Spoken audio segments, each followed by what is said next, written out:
சென்னையின் புறநகர் பகுதியில் இருக்கும் பழைய தொழிற்சாலை ஒன்று பல வருடங்களாக மூடப்பட்டு இருந்தது. மின்னல் ஒளி மின்னும் ஒவ்வொரு நொடியும் அந்த கட்டிடத்தின் சுவரில் இருந்த பல இரத்த கரைகள் தெளிவாக தெரிந்தன. நீங்கள் பார்த்து கொண்டிருப்பது குளோசியாவின் ஓசை. நான் உங்கள் குளோரி. வாங்க கதைக்குள்ள போகலாம். நிழல் கோப்பு. சென்னையின் புறநகர் பகுதியில் இருக்கும் பழைய தொழிற்சாலை ஒன்று பல வருடங்களாக மூடப்பட்டு இருந்தது. மின்னல் ஒளி மின்னும் ஒவ்வொரு நொடியும் அந்த கட்டிடத்தின் சுவரில் இருந்த பல இரத்த கரைகள் தெளிவாக தெரிந்தன. ஒரு கருப்பு நிற கார் மெதுவாக அந்த தொழிற்சாலையின் முன் வந்து நின்றது. காரின் கதவு மெதுவாக திறந்தன.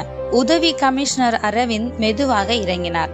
வயது 35, அமைதியான முகம். ஆனால் அவரின் கண்கள் எப்போதும் ஏதோ ஒரு காயம் இருந்தது போல இருந்தது. அவருடன் இருந்த போலீஸ் அதிகாரி கார்த்திக் பதட்டமாக பேசினார். சார், இந்த கேஸ் சாதாரணமா தெரியல. 4 பேரு காணாம போயிருக்காங்க. இங்கதான் கடைசியா அவங்களோட போன் சிக்னல் கூட இருந்திருக்கு.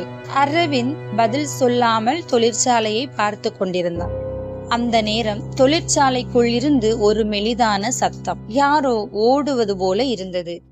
அனைவரும் திடுக்கிட்டனர். அரவிந்த், டார்ச் ஆன் பண்ணுங்க. போலீசார் உள்ளே ஓடினர். தண்ணீர் சொட்டும் சத்தம் மெதுவாக கேட்டது. காற்றில் இரும்பு வாசனை கூட வந்தது. ஒரு பெண்ணின் குரல், காப்பாத்துங்க. குரல் வந்த திசையில் அரவிந்த் ஓடினான். அங்கே இருந்தது ஒரு பழைய லிப்ட் கதவு மெதுவாக திறந்தது. அதன் உள்ளே ஒரு பெண்ணின் உடல். ஆனால் அந்த உடல் முழுவதும் வெள்ளை நிற சாம்பலில் மூடப்பட்டிருந்தது. அவளது கையில் ஒரு புகைப்படம். அந்த புகைப்படத்தில் இருந்தவர் அரவிந்தின் மனைவி மாயா. மாயா 3 வருடங்களுக்கு முன் இறந்து விட்டதாக அதிகாரப்பூர்வமாக அறிவிக்கப்பட்டிருந்தது. அரவிந்தின் கைகள் நடுங்கின. இது எப்படி சாத்தியம்? 3 வருடங்களுக்கு முன்பு மாயா ஒரு பத்திரிகையாளர். அவள் பெரிய அரசியல் மற்றும் தொழிலதிபர் ஊழல்களை வெளிக்கொணரும் விசாரணை செய்திகளில் பிரபலமானவர். ஒரு நாள் இரவு அரவிந்துக்கு போன் செய்தாள். அரவிந்த், நான் ஒரு பெரிய விஷயம் கண்டுபிடிச்சிருக்கேன், யாரையும் நம்பாத என்று சொன்னதும் அழைப்பு துண்டிக்கப்பட்டது. அடுத்த நாள் ஒரு கார் விபத்து ஏற்பட்டதாகவும் மாயா இறந்து விட்டதாகவும் போலீசார் அறிக்கை செய்தனர். ஆனால் அந்த விபத்தில் ஏதோ தவறு இருப்பதாக அரவிந்த் நினைத்தான். ஆனால் எந்த ஆதாரமும் அரவிந்துக்கு கிடைக்கவில்லை. அந்த நாளிலிருந்து அரவிந்தின் வாழ்க்கையே மாறியது. அரவிந்த் அந்த புகைப்படத்தை மீண்டும் மீண்டும் பார்த்து கொண்டிருந்தான். லிப்டில் இருந்த பெண்ணின் உடலை ஃபாரன்சிக் டீம் எடுத்து சென்றது. கார்த்திக் மெதுவாக கேட்டான், சார், இந்த போட்டோல இருக்கிறது மாயா மேடம் தானே?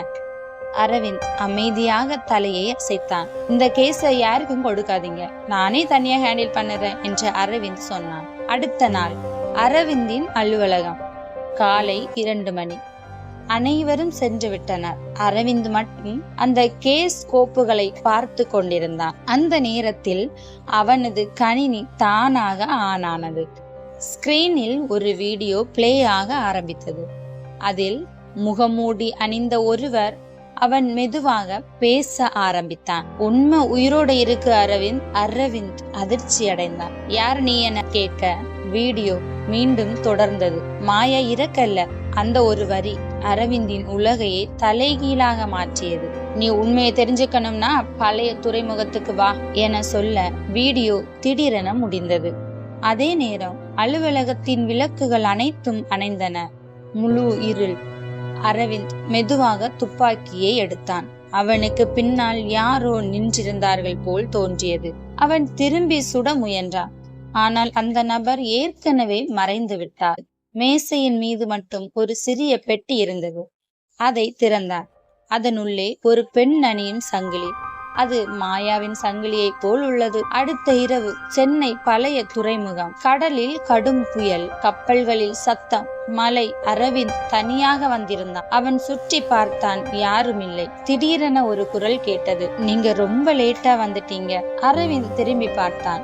ஒரு வயதான மனிதர், முகத்தில் பயம். நான் மாயாவோட இன்ஃபார்மர் சார். அரவிந்த் அதிர்ச்சி அடைந்தான். அவ எங்க?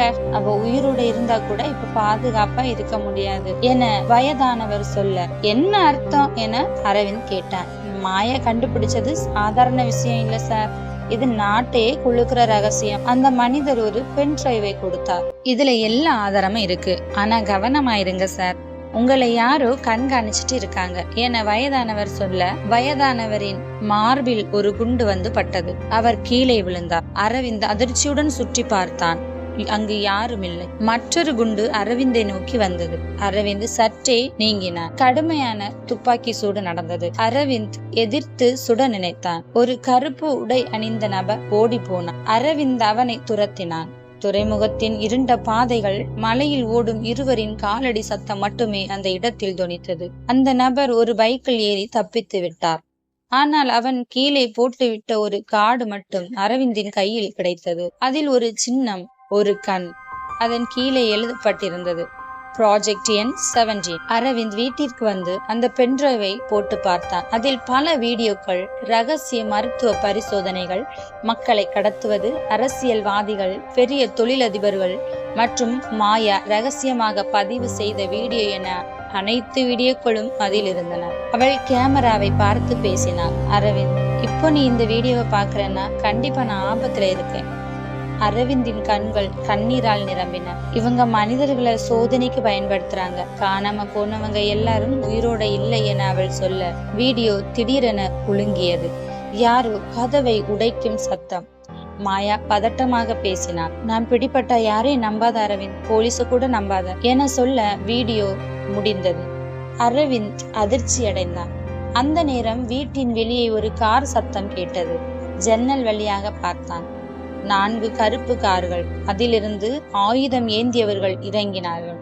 அவனது போன் ரிங் ஆனது. அறியப்படாத நம்பர். அதை எடுத்து பேசினான். ஹலோ. மறுபுறம் ஒரு பெண்ணின் குரல் மெதுவாக கேட்டது. அரவிந்த், ஓடு. அது மாயாவின் குரலை போல் இருந்தது. அதே நேரத்தில் வீட்டின் கதவு உடைப்பட்டது. இதோட இந்த அத்தியாயம் இங்க முடியுது. இந்த கதையை நீங்க தொடர்ந்து பார்க்க குளோசியாவின் ஓசை சேனலை சப்ஸ்கிரைப் பண்ணி வச்சுக்கோங்க. மீண்டும் அடுத்த அத்தியாயத்தில் சந்திப்போம். நன்றி.